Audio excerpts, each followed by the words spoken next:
Hao, cái nào tụi mày nhỉ? Sao cứ tung lại đi? Cái nào mà tụi? Không nè. Hao.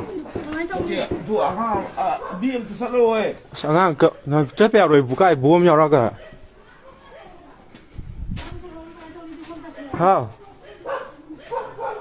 À, bố nhau tấu lên. Càng bay rồi đấy cặp học rồi. Mẹ mà bạn thuốc ra đấy.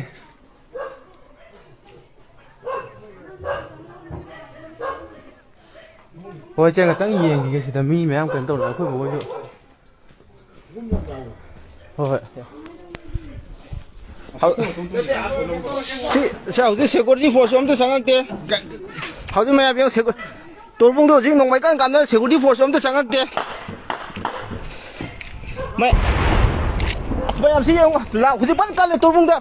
Tôi vùng hầu như phòng cái đó ăn căn này chứ. Chẳng có mà bạn thuốc cái nó bạn nó lấy rồi. Còn đi nào. Hầu như bắt ăn căn này chứ. Thuốc cái mà không tung nhiều vậy. Ê. Bố mẹ nông ai nhau đâu chứ. Ê tao được. Thông ai nông mày mà yêu này, thông ai nông mày mà yêu đây chứ. Bắt ăn căn này. Mày ông kita tuh akhir mau force sang mày. Hầu như akhir mau force sang video chứ bố sai mà mang này cái ta. Tôi vùng gì video. Hầu như pia lấy na cookie na hầu như chế phẫu thuật khai ra hầu như lan tàu đấy hầu như ai mà hầu như buông mà tới tàu đấy chứ. Chỉ kita miếng